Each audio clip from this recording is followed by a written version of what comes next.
Niort 15e accueille Brest 9e, des Niortais privés de Sédou Koné suspendu, Rocheteau est blessé, c'est donc le secteur offensif qui se retrouve en difficulté pour les Chamois. Côté brestois, seul Cuvillier manque à l'appel.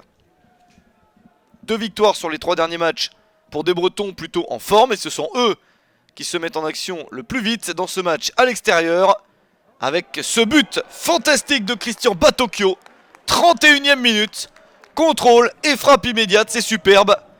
Brest mène 1-0 à l'extérieur, premier but de la saison pour l'Italo-Argentin. Le contrôle dans la course et la volée immédiate, même s'il n'est pas très loin du but, il faut quand même réaliser ce geste jusqu'au bout, ce n'est pas simple, et lui le réussit parfaitement. Niort se retrouve donc mené, mais les joueurs de Régis Brouard égalisent avant la mi-temps. Messaoud Bouardja inscrit son premier but de la saison à la 43e minute.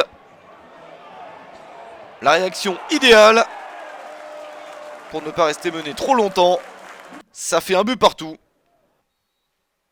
Et c'est le score à la mi-temps. Niort a grand besoin de se relancer. Il n'y a eu que 2 victoires sur les 12 derniers matchs pour les Chamois. Et pourquoi pas gagner celui-ci contre une équipe de Brest souvent beaucoup plus à l'aise à domicile qu'à l'extérieur. Les Niortais qui vont insister au cours de la seconde période. Mais ils subissent également quelques velléités offensives des joueurs d'Alex Dupont. Les Brestois continuent à monter en attaque et sont récompensés dans un match relativement équilibré grâce au but d'Alexandre Alphonse à la 69e minute.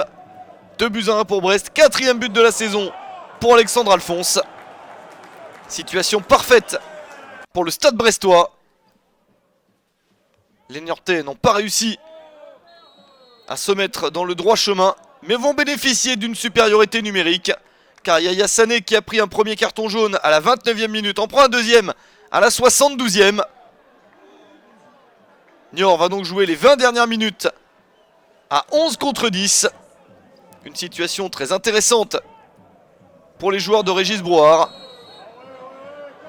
Un deuxième carton jaune pris sur cette charge un petit peu trop physique. Et l'arbitre du match, William Lavis, semble ne pas avoir hésité un seul instant.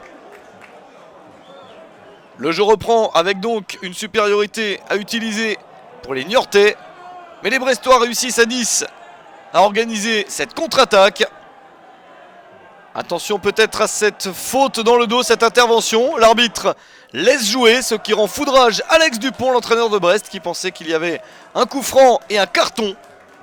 Alex Dupont qui semble avoir trop râlé puisque l'arbitre décide de l'exclure. L'entraîneur brestois est prié de rejoindre le vestiaire avant la fin du match. William Lavis, l'arbitre du match, ne revient pas sur sa décision. Et Brest qui termine sans son coach. Il reste un dernier ballon d'attaque à Niort au bout du match. Un dernier ballon intéressant à jouer pour arracher le point du match nul. Mais c'est dégagé par la défense brestoise. Et au final, c'est bien Brest qui s'impose 2-1 sur le terrain de Niort.